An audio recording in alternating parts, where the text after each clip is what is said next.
Bien, continuamos con más. Muy buenas tardes, bienvenidos. Los acompaña Mario Brais. Esto es Congreso Televisión, acá en Agenda Parlamentaria. Y estamos con el congresista Víctor Andrés García Belaúnde, congresista del Grupo Parlamentario Acción Popular, a quien le damos la bienvenida. ¿Qué tal, congresista? Muy buenas tardes. Es un honor que esté aquí en el canal del Congreso después de mucho tiempo y aquí en Agenda Parlamentaria. Muchas gracias a ustedes por la invitación. Bueno, la primera pregunta sin duda es en esta semana de representación, que es importante porque los congresistas viajan a diferentes lugares para conocer las diferentes problemáticas que existen a nivel nacional y poder luego plasmarlas aquí en las comisiones de trabajo. Me contaba que usted había estado hace poco en Ushuaia, en la Patagonia Argentina, sí, a donde usted fue invitado, específicamente a las Malvinas. Bueno, sí, yo fui invitado por el Senado argentino en Buenos Aires a dar una conferencia sobre el tema de la hermandad peruano-argentina y sobre las Malvinas, básicamente, y la posición peruana en las Malvinas. Una ceremonia muy interesante donde participó el embajador del Perú en Buenos Aires, José Luis Pérez Sánchez Cerro,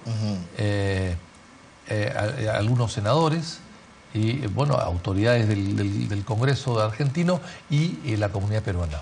Creo que fue muy interesante. Hablé un poco sobre el tema de la participación peruana en la Guerra de las Malvinas, la participación destacada del presidente Belaúnde, que tiene un busto y un monumento en Buenos Aires en su honor. Y luego, después, al día siguiente, me invitó la gobernadora de Tierra del Fuego. Se llama la provincia Tierra del Fuego, Antártida e Islas del Sur. Qué bárbaro, donde está incluido las Malvinas. Las Malvinas es parte de esta provincia y Ushuaia es la capital. Entonces me invitó la gobernadora, la Rosana Bertone, y me fui allá, un viaje de 3 horas y media en avión, son 3.000 kilómetros de distancia de Buenos Aires, y ahí me hicieron muchos honores, yo estoy muy agradecido con todo ello, y di una conferencia también en la propia gobernación, que fue televisada en directo, y también un poco conté la experiencia peruana y el apoyo a la Argentina. Ese tema de la experiencia peruana, ellos les afecta directamente porque ellos están frente a las Malvinas, claro. A 500 kilómetros de distancia, pero en línea recta están frente a las Malvinas. Ahora, este tema justo del que está hablando, ¿no? De esa visión que tienen los argentinos hacia el Perú y también, bueno, esa hermandad que existe entre Perú y Argentina y se ve reafirmada, obviamente, con el viaje que usted realizó también, ese homenaje. Pues queríamos conocer cuál era la situación actual, ¿no? De esas relaciones. ¿Cómo ven ellos actualmente? Bueno, yo les dije lo siguiente. Primero, una relación muy antigua. San Martín vino al Perú. San Martín vivió de viejo en Francia, retirado, en Boulogne-sur-Mer, con 9.000 pesos que le mediaba el Perú de una mesada, de una mensualidad o anualidad, en realidad, de un reconocimiento peruano hacia la gesta libertadora de él, aprobada por este Congreso. Claro, lo que pasa es que llegaba tarde y nunca el dinero, pero finalmente llegaba. Luego viene la participación de Roque Sáenz Peña, que fue presidente argentino en el Perú, en la Guerra del Pacífico. Fue combatiente destacadísimo en la batalla de Arica. No lo mataron los chilenos porque lo distinguieron como argentino, pero pudo haber muerto allí. Fue muy heroica su participación. Luego Sáenz Peña regresa al Perú el año 8 para inaugurar la Plaza Bolognesi, que está acá en Lima, una plaza magnífica. Él se manda un discurso precioso. Finalmente hay mucha participación argentina en el camino. Antes de eso, el año 1833, cuando Gran Bretaña invade las Malvinas, hizo el pabellón inglés y arriba el pabellón argentino y se queda con las islas hasta el día de hoy. No tenía título sobre la propiedad de las islas y recurre al Perú. Yo tengo las cartas del canciller argentino Massa, Vicente Massa, de aquella época, al canciller peruano del Río, para pedir información. Y el Perú le manda información. Los planos que aparecen de las Malvinas son planos que fueron enviados desde el Perú. Y le manda una serie de títulos. Y ahí se demuestra, y lo dice el canciller argentino al canciller peruano, que las Malvinas eran peruanas. Las Malvinas, cuando fue parte del imperio del Virreinato del Perú, eran peruanas. Por lo tanto, han sido peruanas hasta casi, bueno, así hasta la creación de la independencia. Es un tema que los ahorita televidentes que nos están escuchando, pues muy poco lo sabrían. No lo saben, claro que no. Claro que no. Los títulos estaban en el Perú y el Perú los manda en 1836 a Argentina. En base a eso, Argentina empieza a hacer sus reclamaciones hasta el día de hoy. Las hace en base a documentos mandados por el Perú. Porque en el Perú, en los archivos, figuraba todo. Las ordenanzas, las nominaciones, etcétera, de las Malvinas, que eran un archipiélago que pertenecía al Virreinato del Perú. Y que después, cuando se crea la República Argentina, evidentemente eso pasa a ser parte de Argentina, porque los territorios se fueron dividiendo en audiencias y las audiencias fueron las cunas de las repúblicas, digamos. Entonces eso pasa a ser parte de la República Argentina. Pero lo era de la República, o mejor dicho, del Virreinato del Perú. Interesante lo que dice, interesante también pues resaltar entonces esa relación que hay de amistad actualmente, bueno, que se mantiene vigente entre el Perú y la Argentina, ¿no? Claro. Por ese apoyo que también recibió la República Argentina. Cuando viene en la Guerra de las Malvinas, el año 82, eso hace más de 30 años, entonces Belaúnde y el gobierno del Perú hacen un acercamiento diplomático, hacen una gestión diplomática que fracasa, pero por muy poco. Estuvo a punto de firmarse la paz en el Perú. Había alfombras ya desplegadas, claro. Alfombras rojas desplegadas en Palacio de Gobierno para que firmen los representantes, pero se frustró porque Galtieri, el dictador argentino de aquella época, dijo que lo iba a pensar, lo iba a consultar a su Senado. Claro, no había Senado, había una junta militar, pero eso se demoró. Pero lo curioso del caso, y lo dije allá, es que la solidaridad del Perú es con el pueblo argentino, no necesariamente con su gobierno. ¿Por qué? Porque Belaúnde era una persona que fue deportada por los militares del año 68, coludidos con los militares argentinos, fue a Argentina, bueno, lo depositaron en Argentina, ante una dictadura argentina, había dictadura en Argentina y en el Perú que trabajaban de la mano, y luego la dictadura argentina lo expulsa a los Estados Unidos. O sea, él no tenía ningún resentimiento. Y luego llega el año 82, donde había otra dictadura militar en Argentina, y Belaúnde colabora con ellos para lograr la paz. O sea, eso significa que el problema no son las dictaduras. O sea, el tema acá era la dignidad y la soberanía del pueblo argentino, independientemente de su gobierno. Qué diferente con lo que se está viviendo actualmente también en Venezuela, sin claro. duda, ¿no? Es un tema muy, muy preocupante. Claro, nosotros somos solidarios al pueblo venezolano, no somos solidarios al gobierno de Venezuela. Sea de Chávez o de Maduro o de cualquiera, ¿no? Así es, al pueblo sobre todo. Claro, ¿no? son los pueblos, son los solidarios, y los gobernantes son aves de paso. Así es. Ahora que estábamos hablando del tema de Argentina, ¿cómo ve los peruanos en el exterior? Con este tema, por ejemplo, con esta propuesta de que pues hayan representantes en el Parlamento de los peruanos en el exterior. Yo creo que es un error. Yo creo que es un error, y primero que el Congreso peruano es muy pequeño, pequeñísimo, y hay muy poca representación. Madre de Dios tiene un parlamentario, Tumbes, Moquegua, Tanga tienen 2 representantes. O sea, estamos hablando de muy poca representación. En el Perú hay aproximadamente 300.000 electores, votantes, por parlamentario, lo cual es un promedio muy alto. Con esta norma estaríamos sacando 70.000 votantes en el extranjero por un representante. Pero esos 70.000 son del África, de Oceanía, de Europa, de Estados Unidos, de América Latina. Un peruano que vive en Melbourne, en Australia, o en Tokio, en Japón, o en Nueva York, o en Madrid, no tiene nada que ver uno del otro. Sus problemas son totalmente diferentes. Entonces, la pregunta es, ¿a quiénes van a representar? La segunda pregunta es, ¿a quiénes van a fiscalizar? ¿Al alcalde de Nueva York? ¿Al alcalde de Tokio? ¿Al alcalde de Madrid? En tercer lugar, ¿qué van a legislar si las leyes peruanas no valen allá? O O sea, realmente me parece que es en fin, es un despropósito. Es una teoría ecuatoriana que nosotros no podemos copiarnos nada de Ecuador. La verdad que Ecuador tiene que aprender el Perú no tiene nada que aprender Ecuador. Colombia también lo aplica, ¿no? Colombia lo repitió a lo que hacía Ecuador, pero ya están de regreso. Y ya lo han reducido a solamente un representante porque se dieron cuenta que con 1.000 o 2.000 votos un colombiano que vivía en New Jersey se sentaba en el Senado colombiano. Y eso lo han suprimido. Además que ahí hay 2 cámaras y hay 3 veces más congresistas que en el Perú. ¿Cuál sería entonces su propuesta en torno a este tema? Es muy sencillo. Fíjese, uno de los grandes impulsores de esto ha sido candidato con el puesto número 8 en la lista de Fuerza Popular y sacó 1.300 votos. Y fue 2 veces congresista de Connecticut en Estados Unidos.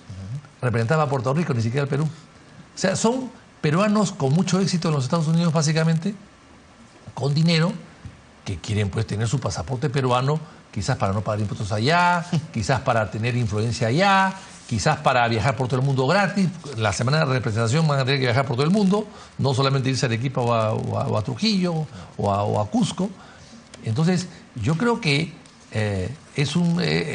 ¿por qué Argentina, que tiene tantos inmigrantes, Brasil, México no tienen lo mismo? ¿Por qué? Porque no es dable, pues.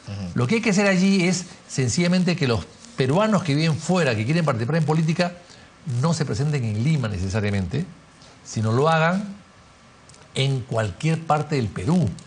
Porque hay peruanos de Ayacucho que viven en Nueva York que se lancen pues por Ayacucho, que se lancen por Arequipa, pero que están obligados a lanzarse siempre por Lima. Y yo creo que ese es el error, hay que corregirlo. Pero por lo demás, me parece que es una ley que no tiene ningún sentido y que le va a costar mucho al Estado. Este Congreso cuesta 650 millones de soles al año. Este Congreso. ¿Para qué? Para que puedan actuar 130 congresistas. 650 millones para 130 congresistas. O sea, cada despacho congresal le cuesta al pueblo peruano 5 millones de soles anuales. Si eso lo dividimos, lo multiplicamos por 5, estamos hablando de 25 millones anuales. Y si eso lo multiplicamos por toda la legislatura, estamos hablando de 125 millones de soles. Cambiando de tema, me parece que es mucho dinero para que el pueblo peruano pueda gastarlo en representaciones, en gente que vive cómodamente en el extranjero. En otros temas, el tema de la tabla de mortalidad para el sistema privado de pensiones también es un tema que bueno, yo presenté un proyecto de ley hace mucho tiempo y no se ha aprobado hasta el día de hoy. Yo he presentado 25 proyectos de ley al respecto. Eso también es una burla, pues es un negociado, ¿no? Porque cuando se puso la tabla de 110 años, se puso copiando a Chile. Y Chile lo puso copiando a Estados Unidos, copiando a pólizas de seguro de jubilación de los americanos. ¿Por qué? Porque ellos tienen que prolongar la vida lo máximo que se pueda, de acuerdo a las estadísticas que existen, para poder tener siempre un fondo que los respalde. Si no pierden plata, porque si tú tienes una renta vitalicia con una compañía de seguros y vives hasta los 80 años, bueno, el resto se quedan ellos. Claro. Si vives hasta los 110, ya estás. Si vives hasta los 111 años, ellos se están perdiendo. Entonces, para evitar esa pérdida, ellos te colocan 110 años. Y cuando yo mando un escrito al Instituto Nacional de Estadística para que me digan cuántos peruanos han llegado a 110 años, ¿cuál fue la respuesta? 1. O sea, por ese 1 han colocado esta tasa de mortalidad para ganancia total de las compañías de seguros, básicamente, ¿no? Eso, sin duda, pues está llevando a mucha gente a repensar también dónde colocar su dinero, ¿no? O sea, definitivamente. Claro, pero es que el problema de las AFPs en el Perú es que han sido muy golosas. Se han emborrachado de dinero. Han sido adictas al billete. Adictas. Casi como cocainómanos, ¿no? Aplicados a la renta vitalicia o el retiro programado. Y entonces, ¿qué pasa? Ellos han querido ganar por todos lados. Y yo creo que se han equivocado. Han cobrado demasiado por dar un servicio regular. Y yo he viajado por todo el Perú y he visto cómo existen en Cusco, hemos visto en Cusco, en Puno, en Arequipa, pensiones de las AFPs de 10 soles, de 20 soles, de 30 soles. Es una vergüenza. Ahora, en torno al tema de que tiene que ver con economía y con la Comisión de Economía sobre este grupo para evaluar las distorsiones en el mercado, también es un tema importante. ¿Podría explicarnos qué significa esto de distorsiones en el mercado? Bueno, por ejemplo, en un mercado pequeño como el nuestro puede haber concentración de empresas, ¿no? Lo vemos en las farmacias. Hay 2 o 3 cadenas de farmacias que dominan el 80-90% de la venta de medicinas en el Perú. Se han concertado y hoy día te vas a comprar un Mejoralo o un Panadol en una farmacia y vale igual que la otra. Y son cadenas diferentes. Ellos se han concertado. Han sido sancionados, ¿no? Con multas. Pero que han sido sancionados con 9 millones de soles. ¿Y cuánto facturan al año? 3.000. No es nada, pues es una propina. Es una propina que le das al chico que te cuide el auto. O sea, es una propina realmente. Eso no les afecta. Pero para ponerle esa multa de propina se han demorado 8 años Indecopi. Porque han apelado, ¿no? Y además han apelado. Pero Indecopi cada día está peor. Indecopi no sirve para mucho, desgraciadamente. Yo lo he visto en el caso de Orellana, que se infiltraron en Indecopi y nombraban liquidadores a gente de Orellana. Y se quedan con las empresas. Yo creo que Indecopi hay que reformarlo. Ahora que hablamos justamente sobre Indecopi y bueno, también el tema de salud, porque trató en algún momento que hemos estado hablando sobre este tema de evaluar las distorsiones en el mercado y todo lo demás, ¿cómo ve el tema de la reforma de salud en el país actualmente? Porque se ha dado todo un problema en torno a este tema, del cual pues no hay cómo salir, a veces no hay escapatoria. Mire, yo creo que las ideas en el Perú se vuelven buenas o malas de acuerdo a cómo se apliquen y quién las aplique. Hay ideas estupendas que dan buenos resultados, pero hay ideas estupendas que dan malos resultados y hay malas ideas que dan buenos resultados. O sea, el mundo al revés. O sea, acá en el Perú puede pasar cualquier cosa. El SIS, que haya 17 millones de personas beneficiadas por el SIS y que la autoridad no se haya dado cuenta hasta que salió el caso Moreno, me parece una exageración. O sea, la pobreza no dura tanto. La pobreza en el Perú es 20%, 25%. De 30 millones de peruanos habrá 5 o 6 millones de pobres. ¿Por qué hay 17 millones de inscritos en el SIS? O sea, algo está mal. Pero la autoridad no se da cuenta. La gente del SIS no se da cuenta. O sea, esto ha surgido por un escándalo del señor Moreno. Pero si el escándalo del señor Moreno no surge o no sale a la luz, seguimos pagando SIS a gente pues que no lo necesita.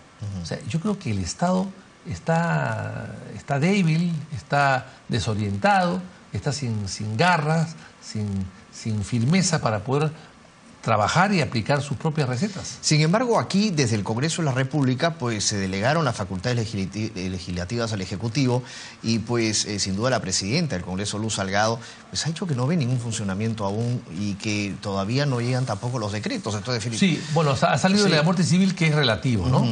Porque pone tantos candados que al final no va a servir para mucho. Realmente pone muchos candados, o sea, hay un tope, a partir de ahí hay muerte civil, debajo de esa cantidad no, o sea que los carteristas, que los pequeños estafadores, esos no tienen muerte civil. Muerte civil van a tener solamente los grandazos. O sea, yo creo que es una ley incompleta, que ha salido a la luz con muchos bombos y platillos, pero que desgraciadamente no sirve para mucho. Ahora, congresista, ya para ir cerrando la entrevista, y muchas gracias, agradecerle también nuevamente la visita a Agenda Parlamentaria. Bueno, quizás...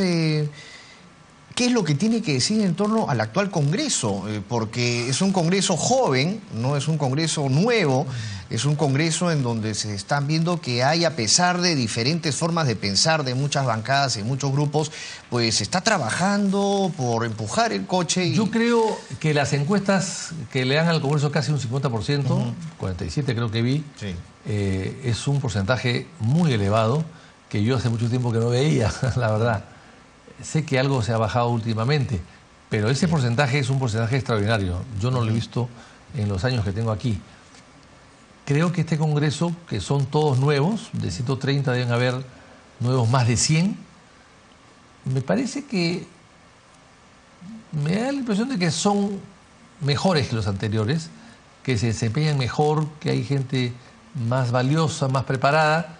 Creo que el resultado es, hasta el día de hoy, mejor que el anterior. Ojalá que así se mantenga, porque lo que se quiere es que el Congreso se eleve su capacidad de conversar, de discernir, de consensuar, de discutir, de parlamentar, pero siempre con niveles de tolerancia y de altura que lo requiere la situación. ¿Considera que ese nivel de consenso, entendimiento, de trabajar mucho más desde aquí, de lo que corresponde, ¿no? En el Congreso, que es legislar, fiscalizar, pues no, se está dando, se está empezando a abrir las puertas? Yo creo que sí. Ha habido ahora un pequeño tropezón, creo, en la elección de los directores del BCR, pero en general se ha hecho dos cosas importantes.